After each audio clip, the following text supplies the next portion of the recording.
to welcome everybody to the May 8th regular meeting of the Nelson Police Board.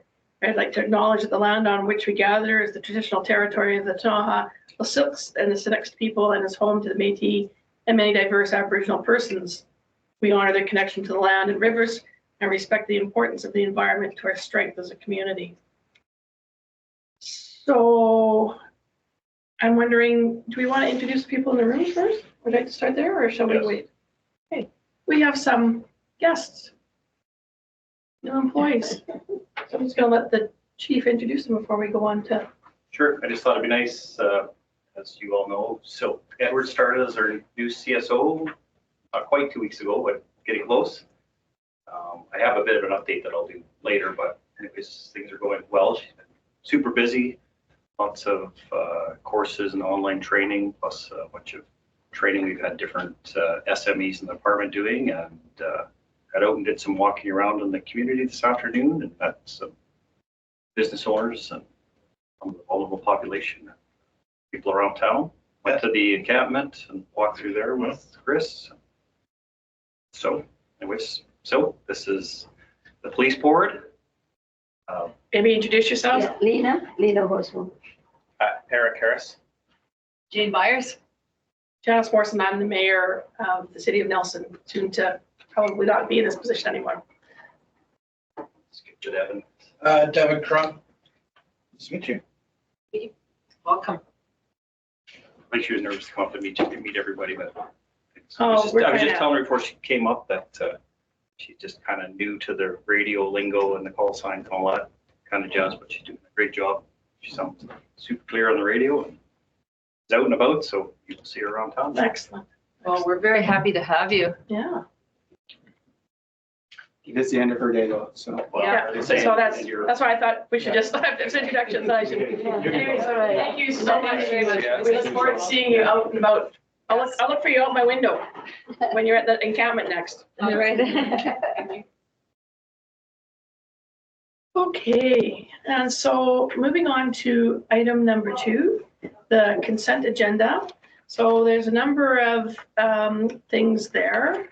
Is there anything that anybody would like to pull out for discussion from the consent agenda? I would just like to pull out, I'd like to recognize the thank you to the police department from the Jam Factory person in terms of the fact that you've been doing a bit more work down there and in behind the Jam Factory as that area has become a little bit busier with the protest encampment outside of City Hall. So that sort of area of town is seeing a little bit more need for police presence, and I'm glad that being able to facilitate that for our residents. So. And other than that, would somebody like to pass the consent agenda? I could have a mover. Been moved and seconded. All those in favor, and that carries. Moving on to item 3, public participation. The police board will permit comments from the public on issues the board is presently dealing with or on any other issue that is of interest to the general public. Comments from individual members of the public will be limited to a maximum of 5 minutes, and all comments during the session will be limited to 15 minutes in total. And you look like you're from the public. Okay. Do I? I'm sorry, if you have something that you'd like to say, or Let me sit in. I did security work in the past, sat on the Nelson Committee on Homelessness for a couple years. And just a member of the community and seeing what's. super. Well, welcome to coming to the meeting. We appreciate members of the public who want to come and see the work of the committee. So under item 4, we have some previous things there. City event permit update. Is there anybody that wants to speak to that? Kelly, that's you. Okay. I wasn't sure if there was a member of the board that wanted to speak to that. I can provide you with an update on that. And the update is where we left off. I wasn't sure if it was more of an operational. I think we came to the conclusion. It was more of an operational thing, but nevertheless, I want to report back on a couple of the issues that did come up. I did meet with Sandy Kobe, who runs the special events, looks after the special event portfolio for the city. I proposed a site security plan that would provide us with enough information to make some key decisions on for public safety and deployment and that kind of stuff. That first meeting went very well accepted. It looked like, or the feedback I received was that it was timely because they're looking to revamp their process in general. It was quite dated, I guess, when the last time they did an update there. Did a environmental scan of some of the other municipalities and found that their consistency with the other municipalities where Nelson really falling inconsistent with in terms of the process and timing of things and just their presence online really for applicants to have access to information and fill out forms and that kind of stuff kind of easily. So that's a city thing, but for us, the adoption of the site security plan will definitely be a thing, but we're not sure what exactly it's going to look like yet. It's still draft format. It's a living document, and we're going to work with the city collaboratively to see that part of it out. In terms of the funding, which was the more contentious issue, that is something that will live with the city for consideration in terms of what they're going to do. It's not going to be something, obviously, that we, the police, will be charging, and I want to make sure that was clear for the board. But the city is aware at that level with Sandy. It's something just continue to work on with conversations in terms of being able to track funding for the police involvement at some of those events. So there is definitely interest at this point in having that data, and it's whatever the city wants to do in first instance, whether or not they want to move forward with just tracking for this year, or they want to move forward with consistency with the other municipalities in terms of having budgets available for different groups, just depending on what the needs are for those organizations and what kind of money they come. Is it for profit, not for profit, that kind of stuff. So that's entirely with the city. But I'm glad that there will be some, at least some tracking first and foremost. That's my report. Great. Thank you for that. Any questions? We have a question. So the city is going to, at present, how it stands, receive the site security plan from the police department. And they are also going to, you're going to provide them with an estimate of what the additional policing would cost for said event. Is that correct? Yeah, so again, it's a collaborative thing. So not every event will come with additional policing resources. If they do, there's going to be that conversation piece about where does it come from? Is it the police overtime budget? Is it a little bit of both? Is it entirely the city? Like it's really hard to sit here and tell you that everything's going to look like this. But the fact remains, like, hopefully there will be some cost recovery for some of those events that are entirely borne by for-profit events that we have to ensure there's policing for, right? The process will be much like what the fire department has in terms of their fire safety plan. That's part of the package that goes out with an application plan to event organizers. So they get that right away to know, okay, we're filling out all our details about what our event is, how many people, all of the different details there, and then they know they have to fill out this fire safety plan as well as the site security plan. So it'll be right there with the package so that event organizers get to see it in first instance, fill it out, and then we get that information, which is the information that's missing right now for us to make key decisions on. Mm-hmm. So that's the value for us, is we get to know right away what this event might look like and have time to work with the city to develop those plans collaboratively. Yeah, I fully support that, and I realize it's an operational issue. If the decision around costing lies in the hands of the city, I would like, as a board, to write a letter about where we stand on that and some of the concerns I certainly have, and I think other people had shared them last time around. And those concerns would specifically be around nonprofits having large public events. You know, in our community, typically the nonprofits who have large public events are already a marginalized community. And if it ever came to be, either through ideology or simple economics, that the city would be looking at charging back to nonprofit groups, it would absolutely sink things, like the Pride Parade, for example, just to use one example. You know, and I know that I did a little bit of homework. There's been a 64% increase in Canada in hate crimes against the 2S LGBTQ community, 67% increase in religious-based hate crimes, and that's from the police stats themselves, and that's related to Muslims and Jewish population largely.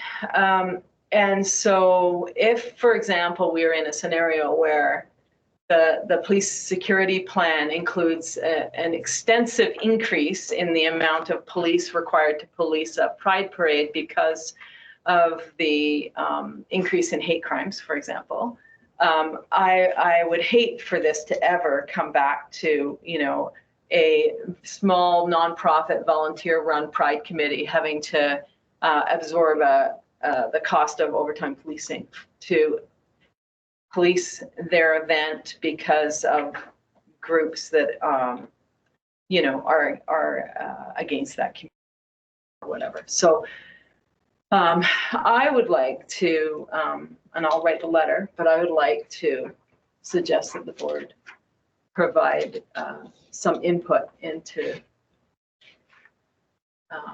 how the city might choose to proceed on ever costing these events. I don't think we're in a current situation where the council will be looking at that for nonprofits, but we don't know what happens in the future. And it's been in the recent history where, you know, council has voted against things like Pride parades and whatnot. So. Yeah, I support that idea to think ahead and have something so it prevents future problems and also provides clarity, I think, because there is a big difference between a Pride parade and something that's a for-profit beer garden happening, right? Like, and I think our main concern as a police board of the people, right? So police are going to respond anyway, but they, you know, there should be some mechanism for people who make profit out of these events to pay for that security, but that it should not impact nonprofits. I mean, I think that that's a fine, I don't see it as a problem, but I think that's fine because we tend to, I mean, as the city, we tend to look at our not-for-profits differently than we look at for-profit activity within the city. But if you have some concerns, I'm just trying to think as when we get down to a final document, I would see that would somehow be embedded in there in terms of looking at what the costs would be. So a letter as this develops and you work with Sandy, I think that the board have more confidence than just saying, if you can remember as you're working on this, just so that we don't drop it off, then I think that a letter is fine. Eric, any concerns or? No, I think that's kind of what I think, because I'm just trying to think of the nitty-gritty. If you step in the future and say that event is going on and they start filling out that form and the form's received by the city, how will they process it accordingly or differently than a for-profit? Is it two different categories you're looking at, and then there will be a second kind of set of rules around not-for-profit? But then I think ultimately the whole point is try to identify the cost that the police are incurring and then figuring out whether it's the OT budget or it's the city being paid, which is kind of separate than footing that bill to the event organizer. Yeah. So, I mean, I don't know how that would look, but it seems to see that's kind of one of the concerns is avoiding, first identifying the cost, identifying who's paying it, and then versus if it's a not-for-profit, is it who's ultimately paying for it?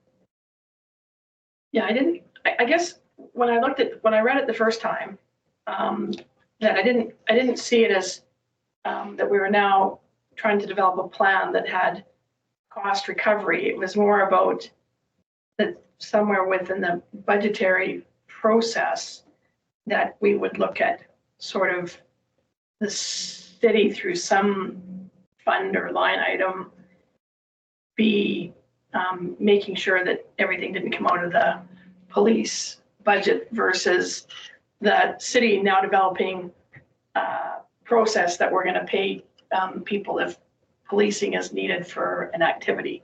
Like that wasn't what was in my head with it. So because that to me is a city policy, if they wanted to charge people for having an event besides having an event fee or saying that you have to have a certain amount of insurance.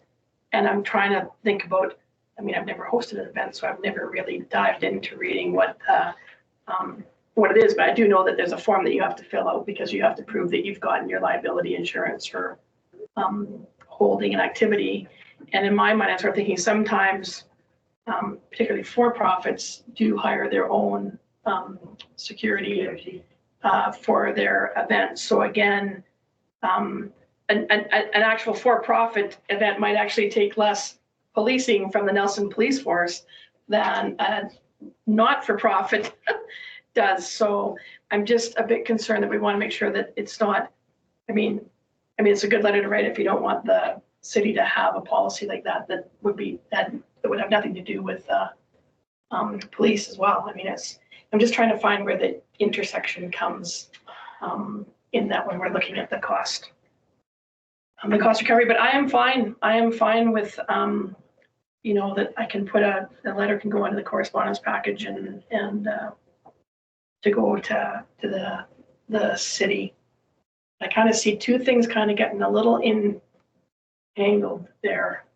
But I know what you're saying in terms of you get a certain direction movement of a council that says we're going to try. We don't believe in these things, and the way we're going to penalize them is we're going to price them out of, and then that way it's not like we actually came forward and said what our true feelings are. Exactly. We're just going to find an alternate backdoor way to penalize certain groups, and I would hope that we never have a council that ever looks like that. But when you come to, elections, and we don't really have a lot of control, so that just gives a little bit of safety. It's not a reflection of the current council, right? Yeah. We're not saying we are worried about people who are sitting. Absolutely not. No, so that letter can say that, even just to, put them at ease, but you just never know. No, what kind of I wouldn't council. want to go on hope. And secondly, even from an economic point of view, like put ideology aside, one more large thing gets downloaded from the province or from the feds to the municipal government, and they're looking at a way of trying to recover some costs. This would be a way, this costs us this much in policing. And I recognize that, and acknowledge that the Nelson Police Department is not talking about that right now, but it moves us in one more step towards that direction. And I want to ensure that doesn't happen off in the future. It's not ever the intention. So Jane, do you want to write something and bring it forward next month? Yeah.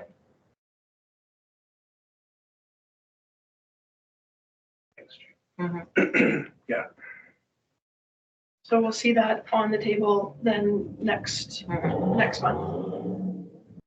And then, and my apologies, because I know I was asked to do something about this after last meeting. As you can well imagine, I'm somewhat consumed with what's going on at the front of City Hall. Just when I think I can do other work, I'm in another meeting.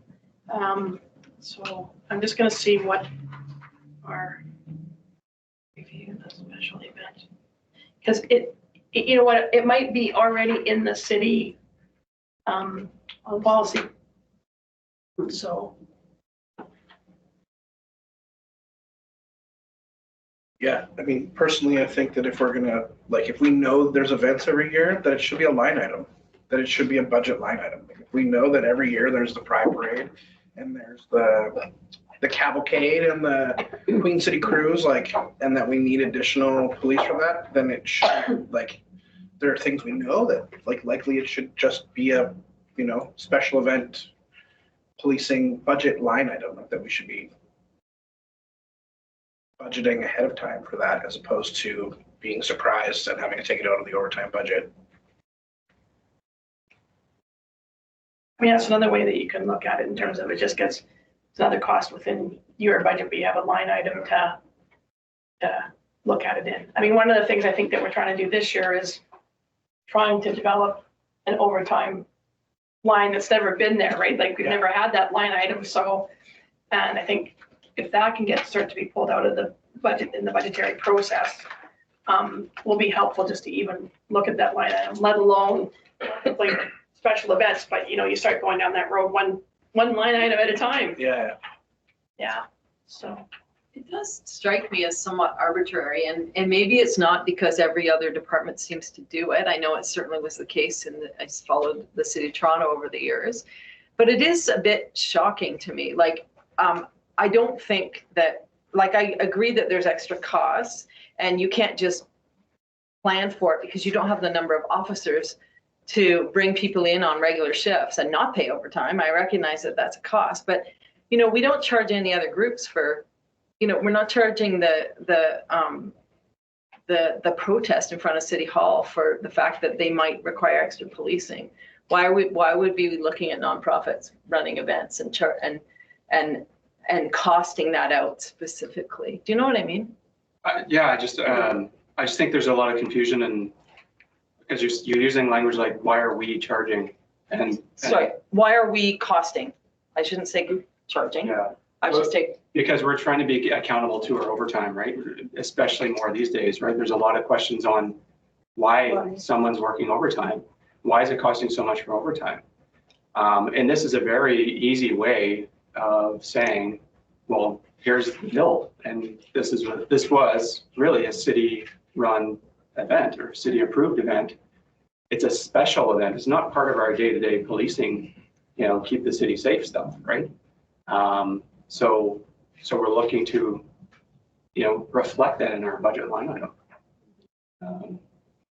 And just so you know, the executive committee here has been asked to be working on tracking additional costs in regards to the protest, as has fire. And I am writing ministries for compensation. Right. So Yeah. it's, we are doing that because of course we are incurring additional security for the building. We have a 5-story building with not only City of Nelson employees, but leaseholders and government of British Columbia employees in that building. Many who, I have to be honest, are starting to feel overwhelmed, and that they feel that their mental health is being damaged. And so we have security there, and that's costing us about $8,000 a month extra just for the one security guard. BC, the government has also added a second security guard who's there on and off over time. So that's costing the provincial government money. So we are tracking all those costs so that when we're talking to the various ministries that are involved with social services and housing, that we have some numbers, because what happens is you can't go and say, well, this happened, but you don't have any. Right, yeah. So it's not, so we are doing it. Tracking of costing is happening. We're tracking of costing, and I think that's the end goal here, whether or not money ever transfers through any hands, is just another way to help track one of the overtime costs. That's not the only overtime. That's not the only thing that drives overtime. Sure. policing, I guess. Well, last year it was a lot of overtime for lack of staffing. Lack of staffing, right? Yes, That it's was totally huge. just trying to meet the, So, I mean, I support that, being able to track that. I guess my cautionary piece is with the city, because I would never want to see it go in the direction that, and I know that that's not where you're coming from on this, but I'm looking ahead and also looking in the past at, you know, the reluctance of, or the reluctance of city government to acknowledge pride parades and that sort of thing. And, you know, not too recent, distant past, so. yeah, so I've got myself that note there. I am gonna look at what our actual policy Perfect. is. Okay, thank you. Yes, it's been a long, arduous stretch for the 2S LGBTQI group. I remember in 2000 saying, for God's sakes, hang the banner across the street, nobody's gonna notice. Mhm. And, you know, we got 3 letters of complaint, but we had a mayor at the time that had a uncle who was a Catholic bishop, so. Yeah. You know, it's just like time, I thought times had changed, and then when I came back on council, I went, oh, well, the fight's still on, so, but it's just like, it does take time, but I think, to me, I sort of feel that there has been a distinct movement in society in general. And let's hope it keeps moving forward in that direction. I thought, once I pushed that through in 2000, that 24 years later, I'm still sometimes it's an uphill battle. So I know you've put your hand up a couple of times to want to talk, and I'll just explain to you the process here is that you're watching a business meeting. And so what happens in the course of a business meeting, the same thing at city council, is that the gallery is not allowed to speak. If we were, sometimes you're here, like sometimes at a city council meeting, we're talking about your housing permit or something, like some development permit that you have, and you're just like, please let me answer that, you know, and like we might be struggling at the table, and a councillor can ask for the privilege of council, and then you would have a vote to ask for that person, because it's usually because we're trying to find some additional information that we don't have at hand, and then you would be allowed to speak. But yeah, it's a business meeting, so you just at this point just get to watch, unless suddenly everybody at the council's going, he's really got his hand, like, you know, council at the board, and then we would pass a motion to say, let's hear from the delegate in the audience. So just so you understand the process, because I have noticed you, and I just don't want you to think like,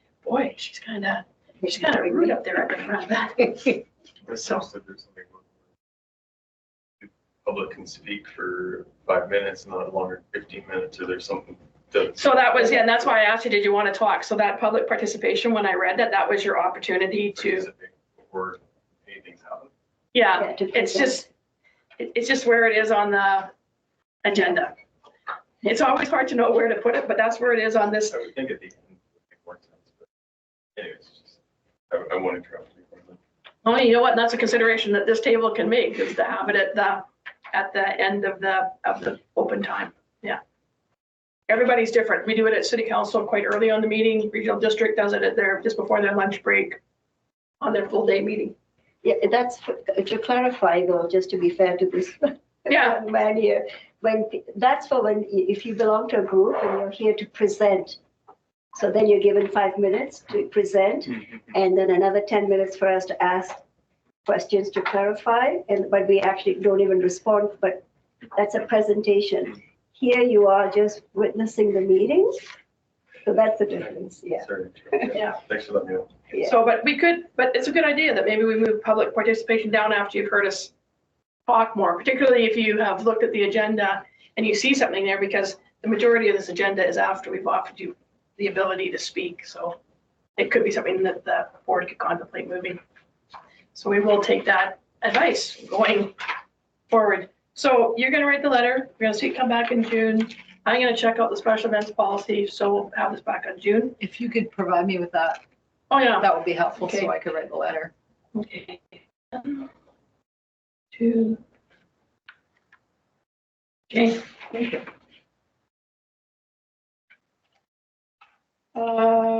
Anybody want to talk about the update of the police board manual? I know that Sue is gonna. Gonna meet next week, Okay, question mark.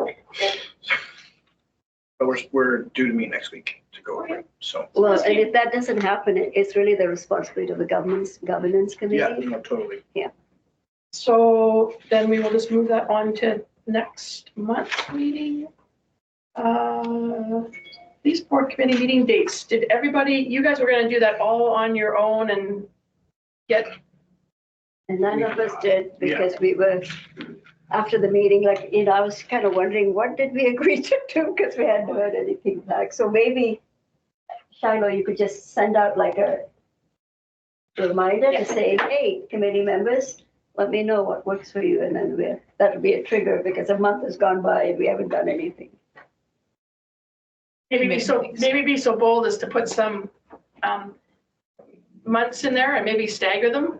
Like I know that a lot of these meetings are only once a year, some are twice a year. Maybe you can do the calendar prompt of, so governance, how does September sound? And then then the governance committee can figure out what days in September they can meet between themselves.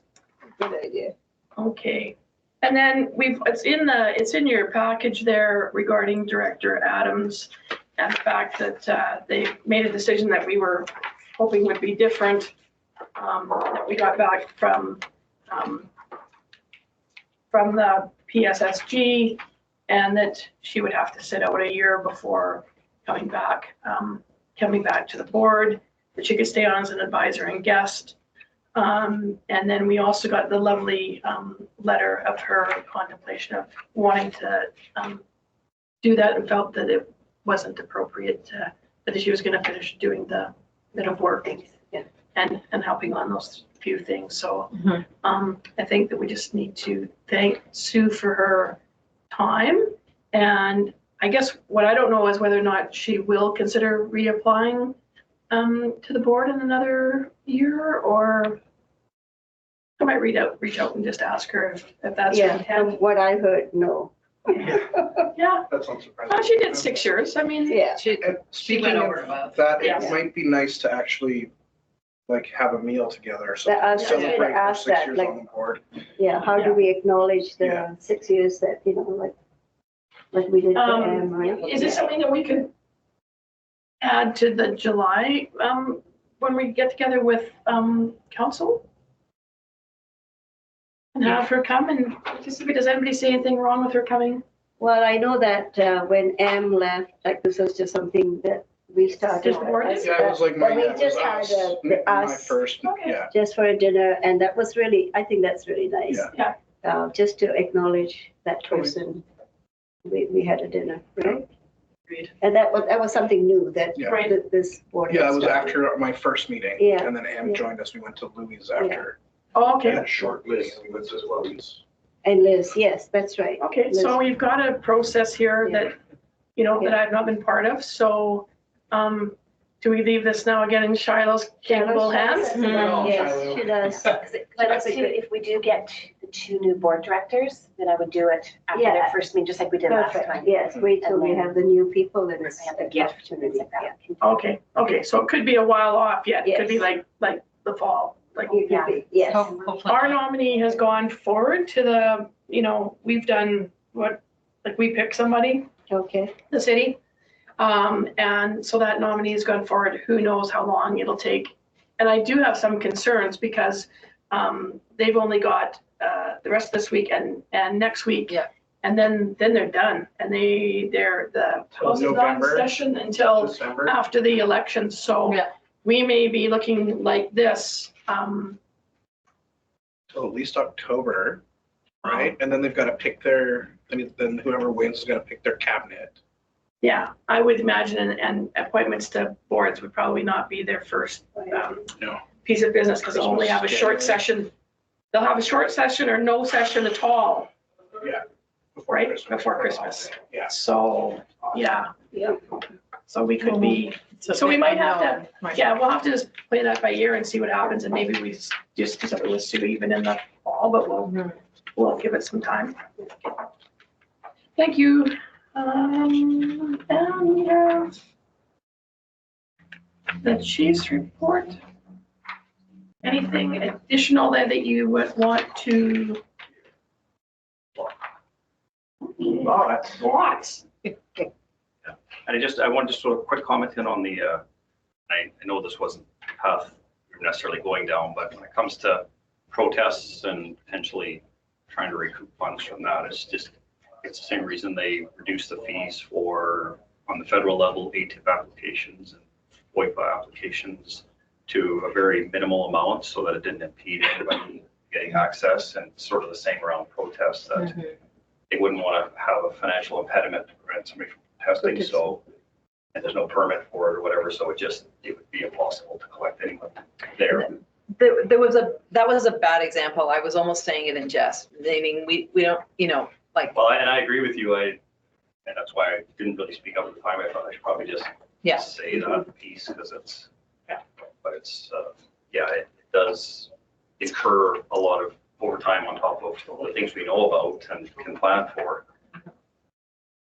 Right, so the budget piece, we're a little bit late on it, and we're still a little bit scrambling today. I think the last conversation with Chris, the CFO for the city, was about a little over an hour from now, but on an end of day, because we've been going back and forth just trying to populate the budget numbers and get a sense of where we're at. And there's a few numbers that there seem to be discrepancies to me from what I knew of where we should be at and where we were compared to last year. So we got those straightened out with Chris, and unfortunately nobody got a copy of it because it was down to the wire, but at the same time, we're sitting pretty good.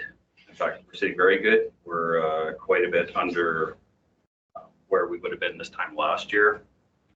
And we are slightly under where we should be for this time of year. So we should have spent 33% of the budget for this fiscal year to this point, and we're actually sitting on 33% of the budget spent to this point of the year. I will point out a couple of things, and then are we going to try and get a proper budget submission for me to send it out at some point? So they have that copy. I was able to add it into the agenda package, so they just didn't get a ton of time ahead of time. Or time to review. But this is it that we're We've got the numbers in front of us, right? Sorry, Yes, apparently. there's another. Is that right? When did you? In front of you? It looks like, I'm just looking at the Okay, calendar. hold on. Do we look at- Page 15. It's not quite up to date, but it's Yeah, pretty you made close. some, so this would have been, I think, the last thing that got loaded up. Mine says like 36% at the bottom. Schedule. Is Yeah. that the one? 36% is last year though.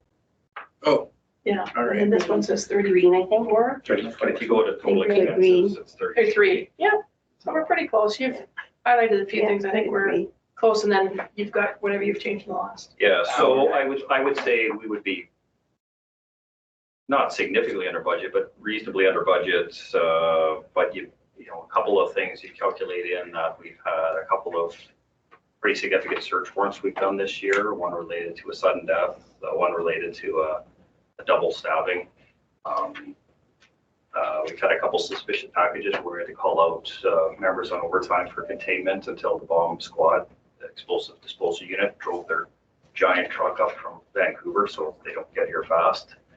And a few significant overtime expenses that, even though there's no line item for overtime in our budget, the overtime we incur shows up in the budget. So it's kind of get a double kick in the pants there for that. So if you took that out, we would actually be under budget on wages and stuff at this point. So I think we're doing pretty good.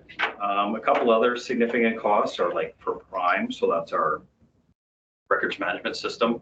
That's province-wide. We're mandated basically to use that. So all the police files, all the records, everything go into that system. We have to use it. We're at 43%. So we're over budget on that item, but that's beyond our control. That's what we get charged for using it. Investigations, we're at, and as I mentioned already, we've had some significant investigations. And sorry, the one search warrant, if I didn't say it, was the sudden death from the overdose, and we did the investigation on where it was the trafficker and that, and the search warrant there, a successful search warrant. I still think our investigative budget is low, and I'm working with the CFO on trying to bump that up over the next couple of years, but we've spent 50% of that already this year, or the way through the year. But the good news is on the bottom line for operations, so the overall cost of all the operations, which include those couple of over expenditures, we're only at 25% of the total budget. So again, I think we're doing good. We're saving money in other areas, and we're having some costs that we can't really control. Been doing a lot of community outreach. Yeah, apparently. All of it for the year, it's done. 99% of our budget. I was looking at that one Yeah. because I was trying to recoup in my head what that was exactly. Would it have been any of the costs associated with strategic planning outreach to the community? You know, the group that ended. Yeah, it's not a lot of money, it's just. No, it's a No, pretty it's not. small Small, piece. yeah. I So just I- was curious. Yeah. I guess I was going to go. to nobody else. Yeah. So I Yeah. figured out what that was because I don't know what we spent in all, but $2,500 is. Not a lot of money. Was that money that we sent to BCAPC for support for the lunch? No, but it is for, a lot of times for our meals, when we do, like for the EDI committee, advertising, a little bit of strategic planning lunch that we did when we went, things like that. So it's. You know what, like lunch would wipe that budget out quite quickly, so. Trying Right. to be fiscally responsible. It's just helpful to know what it is. I'll- Thank you. I can break it down further too. Oh, that's okay. That gives me a good sense. So pretty much anything that falls outside of normal 9 to 5 policing, you know, whatever is 24, ends up in our overtime budget because we only have a minimum, you know, we have our officers on the ground, and then anything outside of that incurs overtime. Is there a way we can better quantify that, whether that's like in the budget planning process or, you know, so that it's like, because, you know, I mean, I find like when we're talking about it here, and I mean, the way you just described it was great. It's like, oh, we had these extra things and that's why, but it'd be nice to be able to see that actually quantified. Like just, you know, we're talking about special events, we're talking about, and, you know, if we're just going over budget on overtime every year without, I don't know exactly what it is I'm asking, but just like a, Yeah, I think I can answer some of that Yeah. for you. So that's what we've done at the end of the year. If you remember the last 2 years, we've done the budget presentation, showed what the actual overtime Yeah. expenditure was for the year, and then made the argument for that. Mostly for that would cover those extra resources because a lot of the overtime was because well, shortage of positions, but then vacancies in positions. yeah, So this year, too late to do it for this budget, but that's what we started talking about with this planning process, and that is, I think it would be more transparent if we could take that total overtime that we spend on operational callouts, you know, things that are beyond our control, Yeah. stabbings and everything else.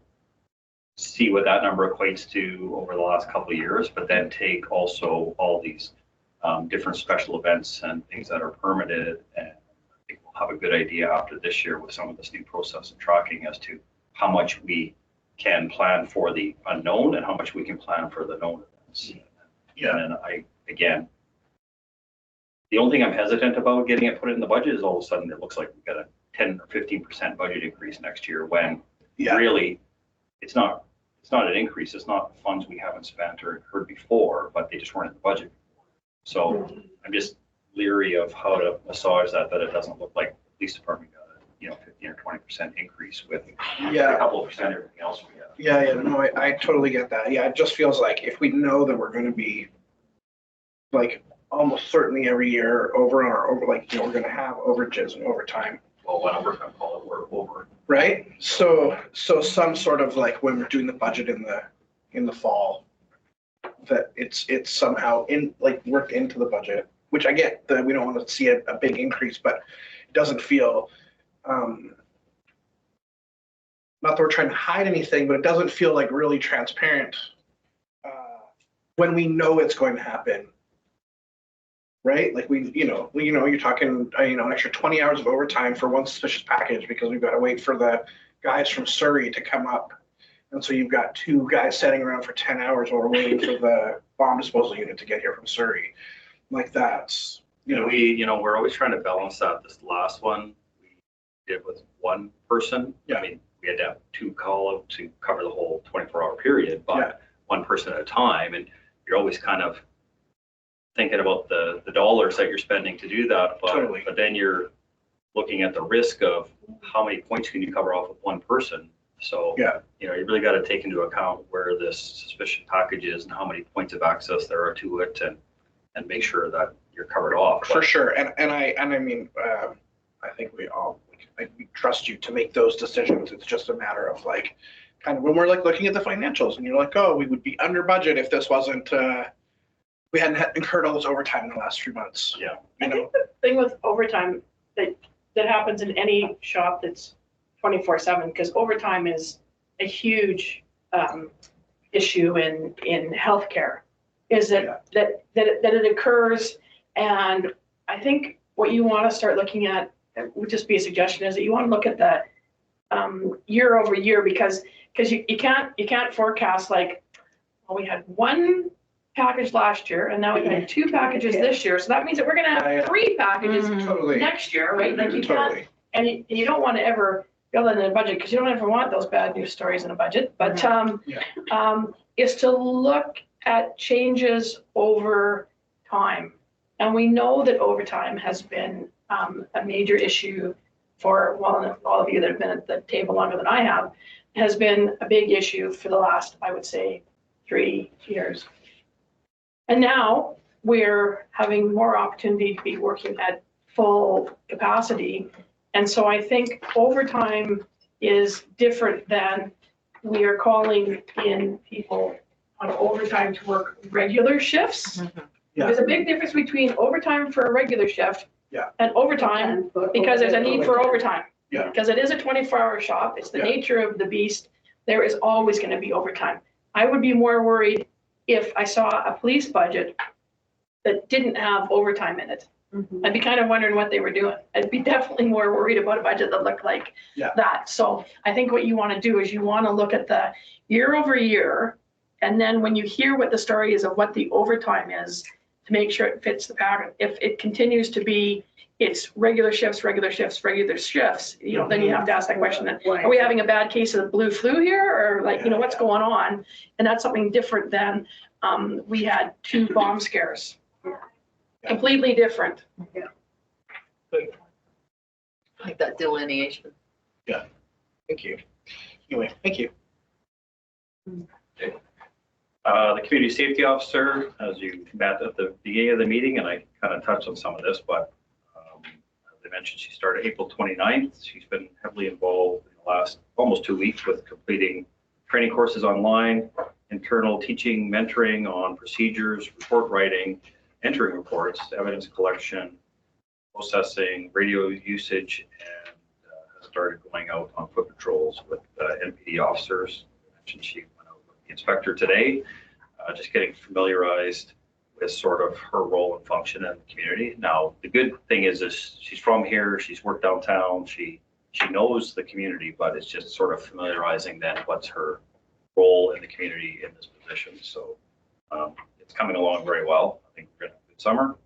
And the nice thing with this year is we kind of got ahead of the curve, and she'll be available for a lot of the events and different things that happen over the summer that we weren't able to get the CSOs to last year. Any questions on the CSO before I move on? Is she gonna go to Saanich to do the training? Like, was it Saanich? Yeah. We're gonna assess that. Sorry, I missed the whole small paragraph. The Saanich Police Department, who provided the training for the CSOs last year, shared their lesson plan curriculums with us. So we have a more formal and structured training program in place now internally for CSO. So we're gonna go through that. We're still gonna assess the value, obviously, going and training with a number of other CSOs and having some role playing and scenarios and stuff to go through is valuable as well. But I think she just does that much better if we send her there too with some of the good basis of the training already. So, but that'll be later in the summer, probably sort of decision. The only bad thing about it is if it's probably the same time this coming year, but it was right during a couple of those bigger events in the fall that we were kind of like, you know, hate to miss out on them, but yeah, in the long run, it's still probably valuable to do. Personnel issues, staffing, employee wellness. So every year, I've done this since I got here. I started about a month or 6 weeks after I got here. I started having one-on-one interview with every employee in the building. And then I've done that every year, kind of on the anniversary date. So I started that for third year. These interviews, I find them very productive, and I've had a couple now. We're just kind of getting started, but in particular to the new members that have started with the department this year, I find it interesting because they've come from all kinds of different places, and the sort of overarching commentary is that how busy it is here, especially on day shift and the call load, and how they're for the most part surprised at how busy this department is. Some coming from like other provincial police forces and bigger departments than that. So it's good to hear, but I think it's an eye opener for people. The feedback has been positive, and it appears that morale is good, and that members are happy to be in the department and in the community here, and enjoying the fact that they moved here. Again, caveat with that, I'm not even a quarter of the way through, but it seems to be the feeling so far.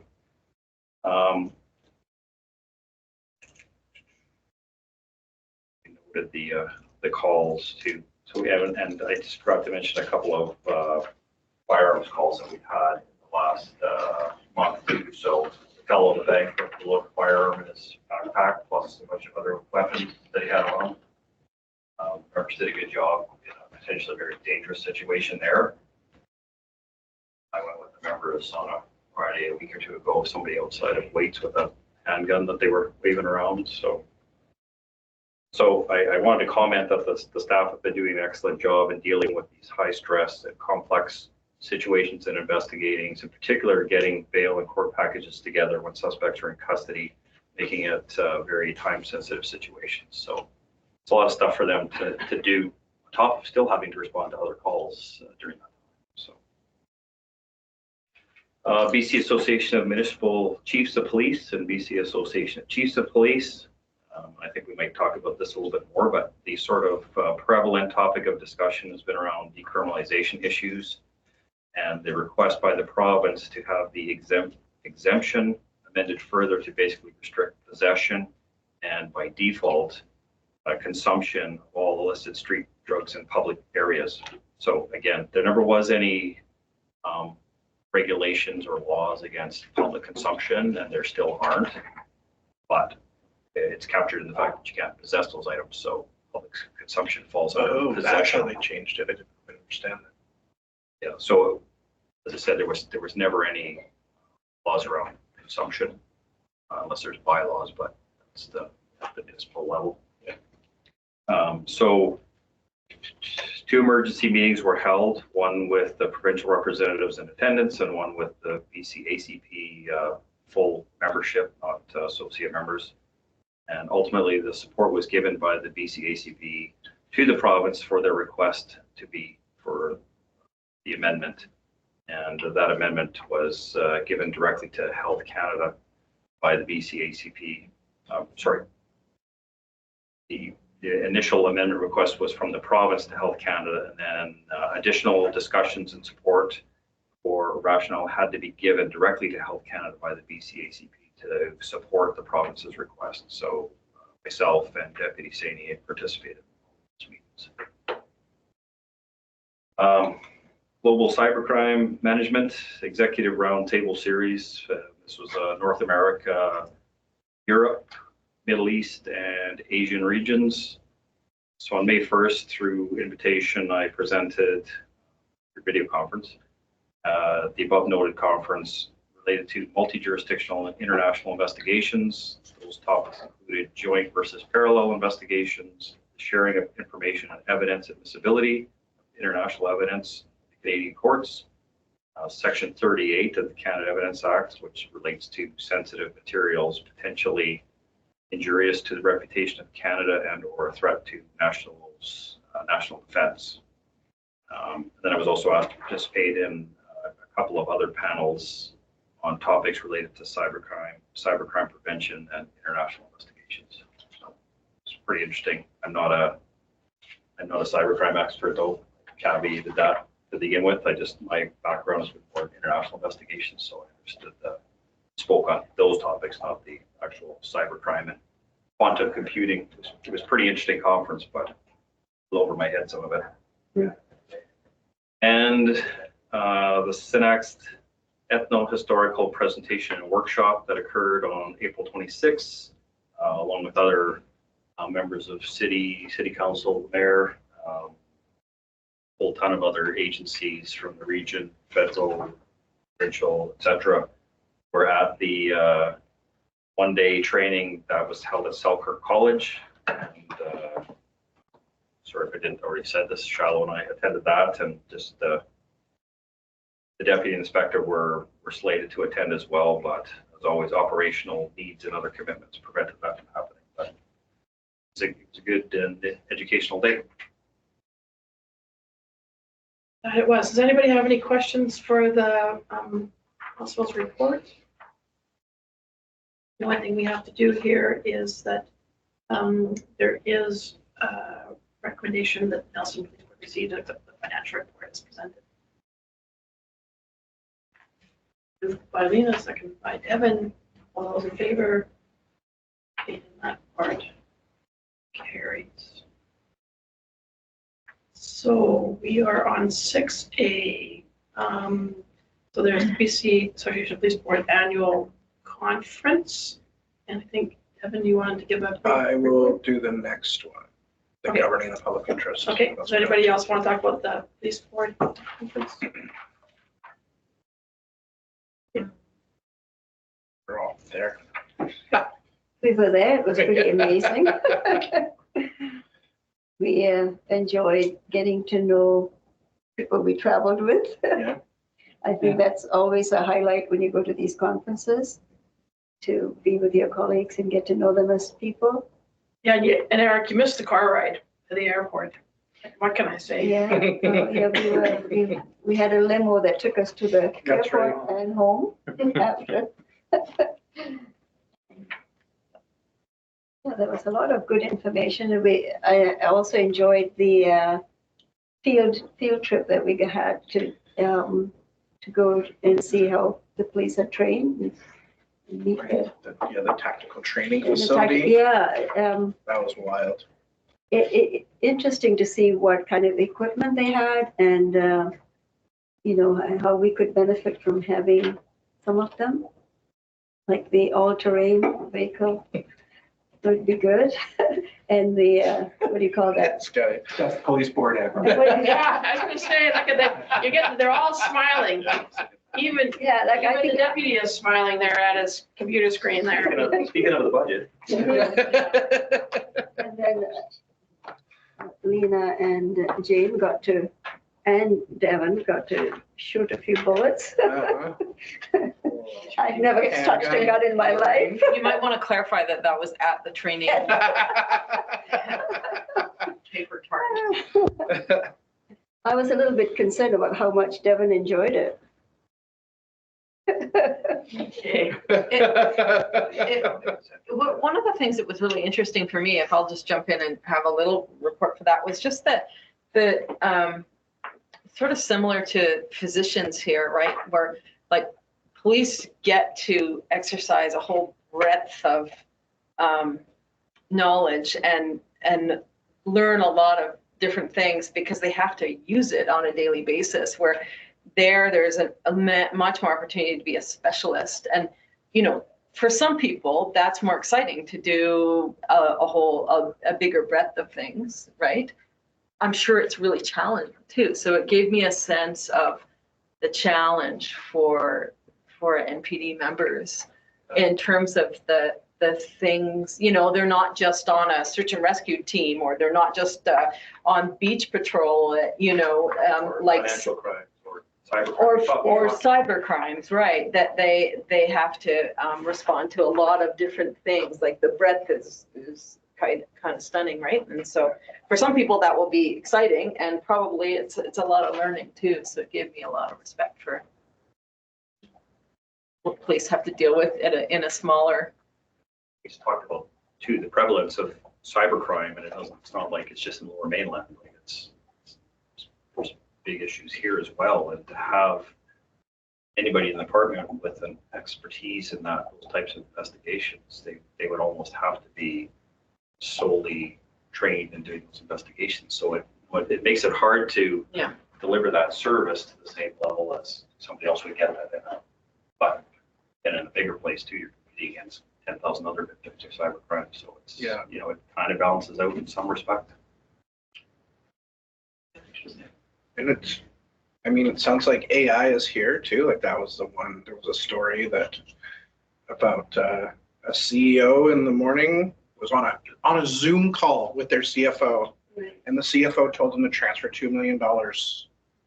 And they were on a phone call with the CFO later that afternoon, and the CFO was like, I didn't tell you to do that. And it had been It was too late. AI, which, that was wild. That's actually, it's Well, like, look at London drugs. Yeah. 5 days. Mhm. So Sorry. Small interesting point on that is the head security guy for London Drugs was supposed to be part of this conference, and for some reason he missed it. Okay. He was busy. He missed it. I was looking forward to hearing what he had to say, but.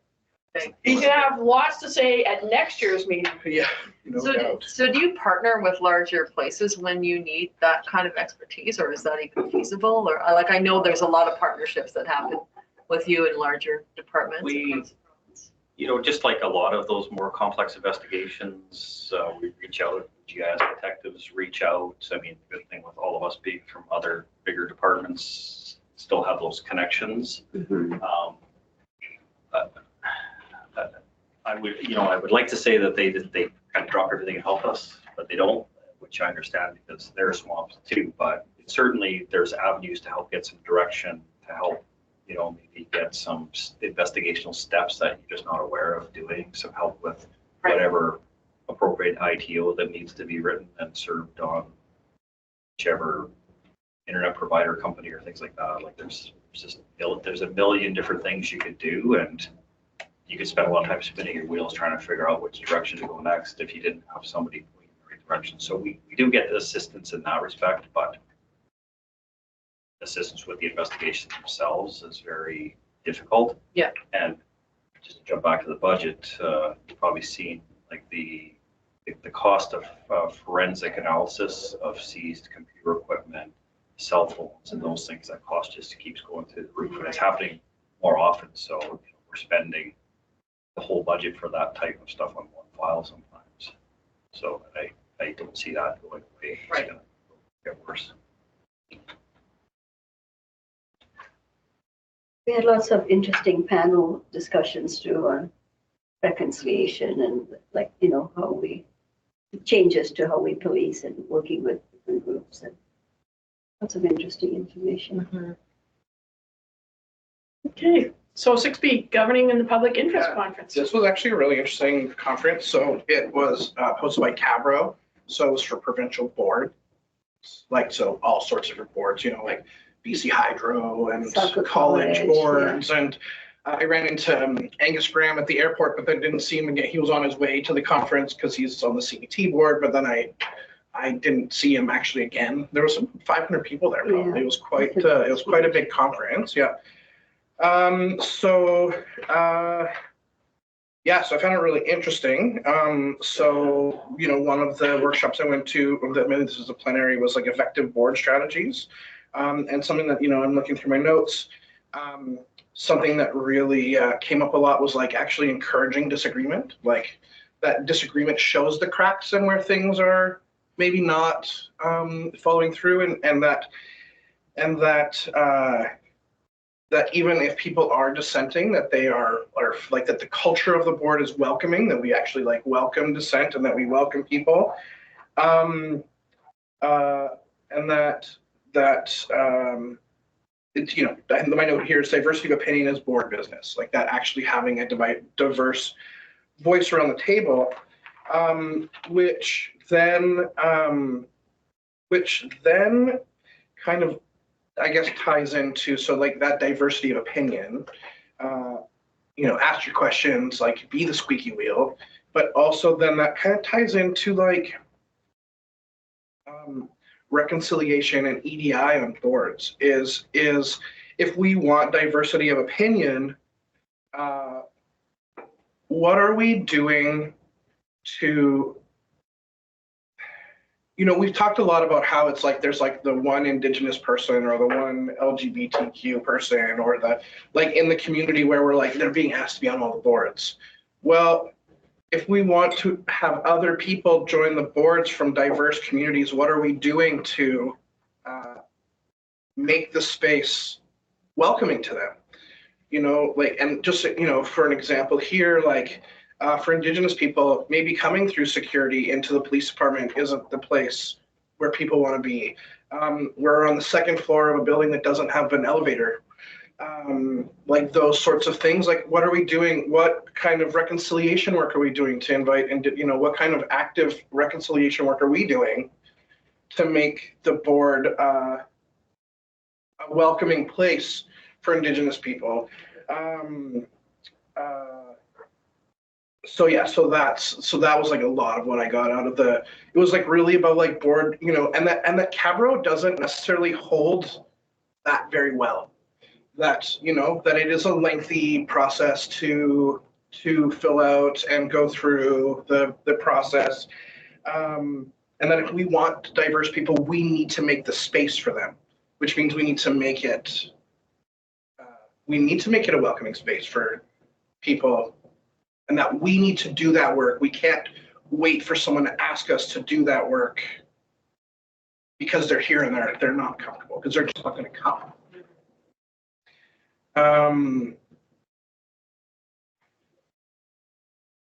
It talks about, they talked about, there was some really great stuff around like inclusive leadership and embracing DEAI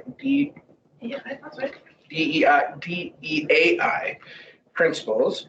And that first off, there's like, talking about like the racism of low expectations.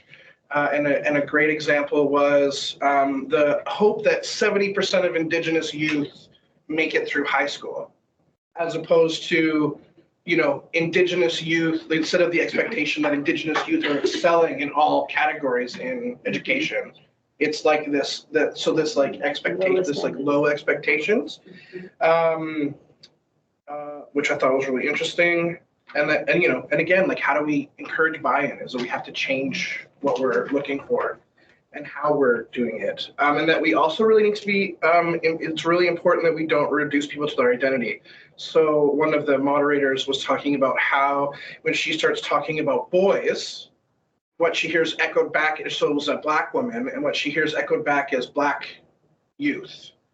She's talking about youth in general, then what she's hearing reflected back from the, the table she's sitting at is suddenly they're talking about Black youth as opposed to all youth, just youth. Yeah. So being really careful about, like, just being really like hyper conscious of that like when we're having conversations, we aren't just categorizing people based on their appearance or what community they come from.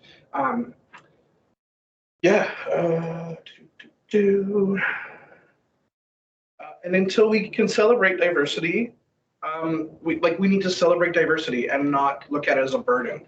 Like, oh, we need to get some diverse voices on our board. It's like we need to like champion that.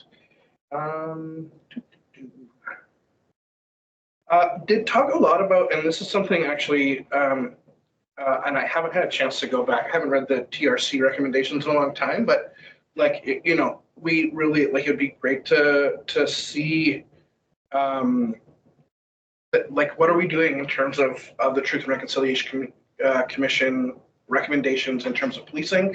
I know that I was looking at our strategic plan again today, and like, there's like one point in there that there is a typo, but like that 157, but that, like, what other things are we doing to fulfill our commitments? They also talked about the Declaration Act, which again, I haven't had a lot of time to get into this stuff, but I want to more delve into it. And that we need to be willing to be uncomfortable. That, that it isn't necessarily always about being comfortable at the table. And that was a lot of, like, that was the bulk of my day, was DEI, Indigenous Relations, the Declaration Act, the TRC, and then this kind of diversity, like this like effective board stuff, where it's like people need to feel comfortable to express dissent, and that, like, actually if you have something that you think is going to be uncomfortable at the table to say, that you should actually just say it. So yeah. And that it's like ultimately, and this, I think a little bit maybe less This Is Us. But one of the things they talked about is like that it's our board meeting, that it should, and we actually, I think, do really good at having conversation around stuff, but that the agenda belongs to the board, and that it shouldn't all be transactional. Like, it shouldn't all just be like we're passing motions and policies. Like, there should be conversation amongst board members, and not always just at the executive too. Like, that we're having conversation. They actually did suggest having directors only in camera meetings, which we don't do. Yeah, so anyway, any questions? I feel like I bounced around a lot there, but it all feels like it. Well, I attended that same conference a year ago, and the theme then was still the DEI. Yeah. And what they talked about at that meeting was that even if you're doing well in terms of representation, where we fail is having people from those diverse groups feel included. And by that, they meant just the diversity of ideas, the diversity, and that's something I experience a lot. And people are not even aware, so that's something you have to be conscious of, because a lot of people join and then they just leave because they don't feel part of the group, right? That was actually spoken to, and it's the idea that, like, we miss a step, like we have diversity and inclusion, but we don't actually, it's like belonging that's missing. That's right. It's like you invited somebody to the dance, but then they just sit against the wall. Yeah, and It's I like always say actually that. getting people out onto the dance floor, like that. So I that always idea get of invited belonging, to the dance, but never get invited to dance. right? So, yeah, totally. So there's a difference. Sorry, you said AI. Accessibility, yeah. So yeah, that the acronym keeps changing, right? Yeah. We could add more diversity on that. So, yeah. Anyway, it was really interesting. So, And I think all board members have the opportunity to do that. For matter of fact, I think you can do a version of that online. That I think I've got somewhere sitting on my computer. Do what? The public and the governing and the public interest. the You can do it training. online. You can do an online course Okay. on it. okay. Uh-huh.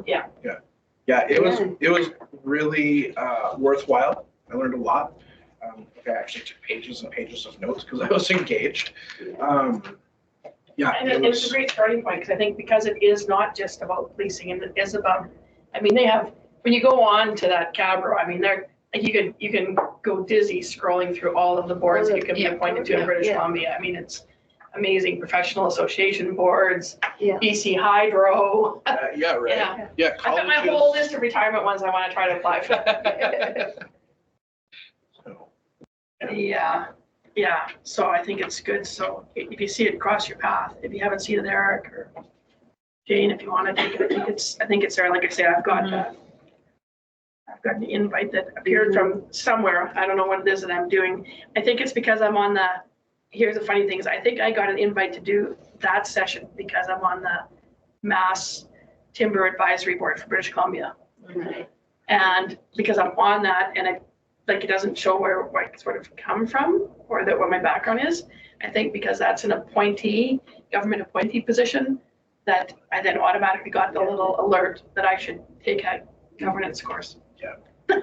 So anyway, so thank you for that. Any further questions on that or anything in item 6? So Chair's report, just so you know, because there has been, I see it down here, Police Act amendments update. just a little short update. It's only 20 pages long. I was going to do it yesterday, but our docket was rather full.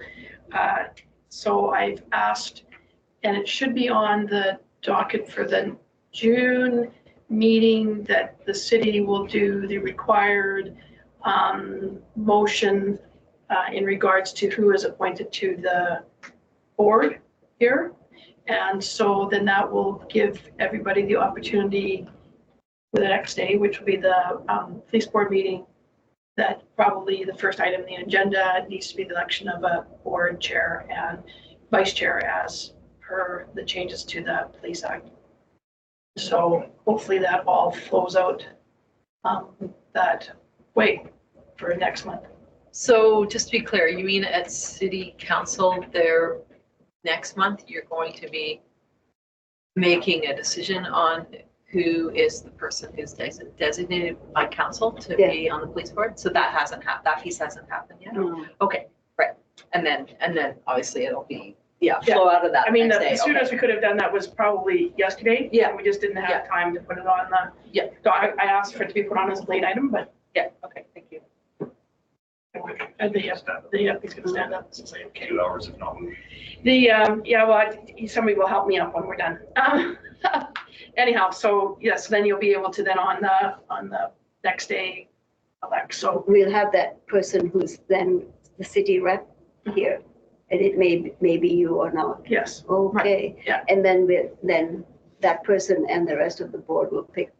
yes, who the chair and vice chair is. Okay. I believe that's the policy. Process. That is requirement, and that required. we have to notify. We don't have and a this- choice, yeah. The council has to notify the government who I'm not gonna wait for that notification to get to Victoria before we get to the next step, so Right, just keep rolling it forward. Yeah. So we're just gonna keep doing it, and okay. they'll get their notification when they get their notification, but In December. we'll get that done for the next meeting, so. And that's, I think that's about all my only report. I'm sure you're all curious if the protest continues in front of City Hall. Just in general, we're working with BC Housing in terms of trying to find appropriate housing for the people there. The hub closure, of course, is, I still hear from the advocates that, trying to find a spot to have that sort of drop-in one-shop service is still a challenge. There aren't many places in Nelson or buildings where that, as much as we keep turning over every rock, it's hard. I mean, there are people that are in private industry that own spots, but perhaps they're not as wanting to come forward to rent their space. So we continue to work. It's a major consumption of city staff time. And I believe we just did a cleanup of the site at the top of Government Road today because it was getting to be, Today, that was today, right? yeah. The whole road was That was closed. on Facebook notice. Yeah. So that was getting, quite out of hand there. So hopefully that's been straightened away. So that's about it, unless somebody's got a question for me. And I had a question for the chief. And you can kind of, this bomb squad business, we don't want to keep calling them. I hate it, like the code block. I worked in a neurology lab where people were always coming in, they were anti-vivisectionists and saying they were going to blow up the lab. So I left to the appropriate area multiple times in my career working in that lab. Are you required to use the Vancouver bomb squad? I'm just thinking about, could you call a bomb squad from Calgary, or are there interprovincial rules about that? And then my other thought is, and I mean, this probably gets way more messy, but my guess is that there's probably an active bomb squad in Spokane, Washington, which is only and maybe you don't even have to go that far. That's 3 hours away. I mean, I just sort of think about the impact of this if it really was something that, you had even gotten, emails about beforehand, and there was a whole train of activity. The thought of waiting a day is, a bit worrisome. And what is the process in being able to call? I think to me Calgary is closer than Vancouver, but in a real emergency, big emergency, going across the border to a major city that's considerably closer than either Vancouver or Calgary.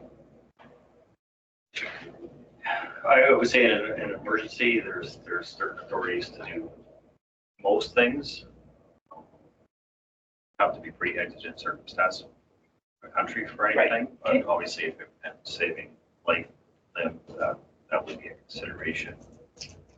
But I somewhat suspect that the time you got through all the red tape and stuff, it still wouldn't be any faster. Right. It was just a question. I just started thinking like, where's the post squad up north in Spokane? And then what about interprovincial? Definitely could do that, but there may be a different simple. So I don't, if Calgary was considerably closer, Sure. certainly, I think we would have probably looked into that already, but 7 or 8 hours from Calgary and a big trucks coming through the pass, I would say probably 10 or 11 hours from Calgary to get the road. So the bomb squad guys in Vancouver, give or take, would be that much further away. And Right. I think if we got exigent circumstances or an imminent threat, they would travel straight through where they usually, as luck has it, call them at the end of their working day. And but this last one, they had just actually, he said, just pulled in the parking lot driving back from Kelowna. Turn around, Yeah. so they only came partway and had to shut her down for the night. Yeah, it's in a threat, they probably would have straight through. So what I'm hearing from you, Chief, is that if I live in Prince George, I'm calling Vancouver. Very likely, yes. She can justify calling Edmonton or somebody. Right. And it happens because we used to do that with the ERT teams, emergency response teams as well. I was in Saskatchewan, we used the Alberta team sometimes, we use the Manitoba team sometimes, and Right. vice versa, we loan our teams out. So it is doable, a little easier in that case because it's the same agency, but certainly workarounds with interprovincial cooperation. Okay. That just answers my curious policing question. I think I usually come with a dozen of them, but that one got answered today because we were talking about that issue. So that's my report. So if there's no questions, we'll move on to new business, and we have policy. Somebody's been very busy cleaning up all the policies. Thank you, Deputy Chief. And does anybody have any concerns or questions regarding the call-out procedure? And if not, I'll ask for a recommendation that the police board accepts the IB 250 call-out policy as presented.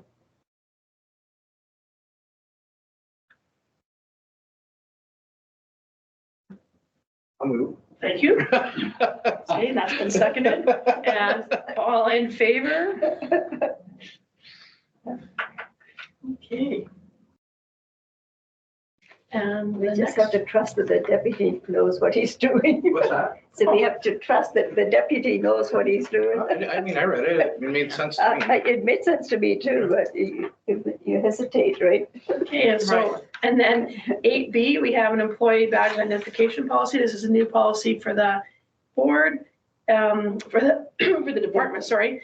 And the recommendation is that the Nelson Police Board accept the employee badges and identification policy as presented. Any questions?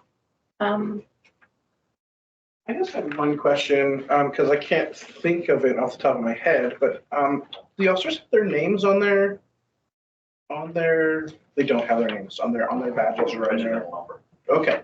I was just curious. But that was my only question.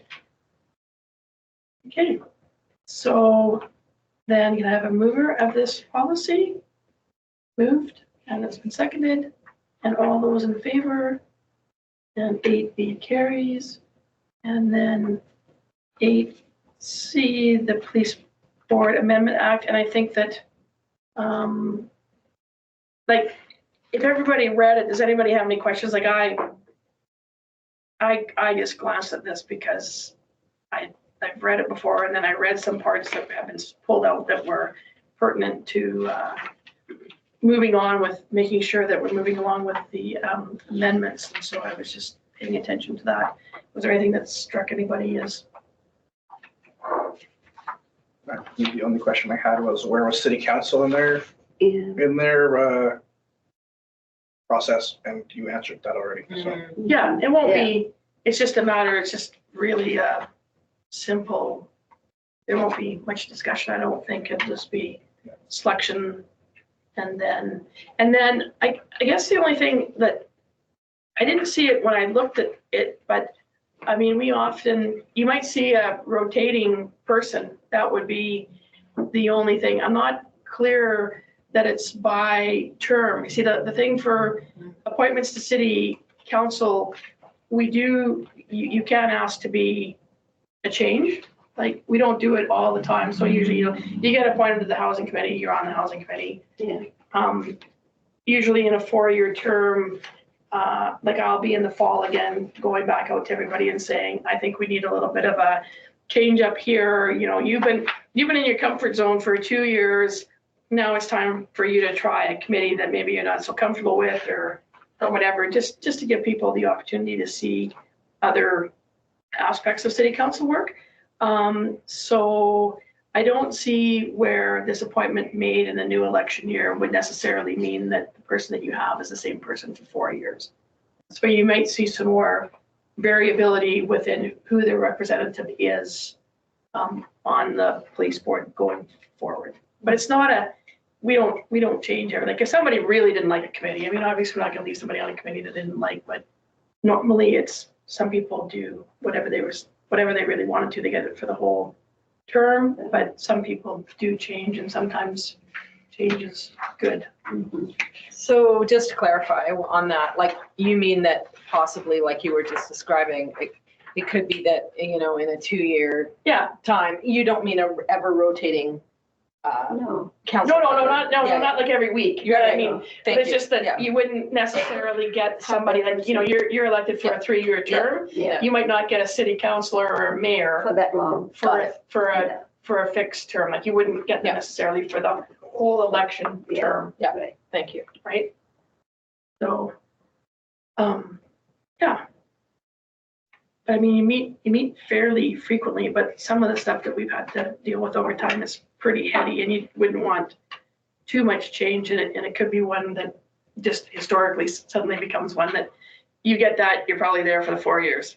Yeah. But who knows? It'll be dependent on the council day. Yeah, so if nobody had any other concerns about that, we'll just, that's just an update, so a receipt for information. And so then if we could have a motion to adjourn and that the next meeting will be on June the 5th, same time, same place. So I see Eric's put his hand up, thank you. Is there a seconder? And all those in favor? And that carries. So thank you, everybody.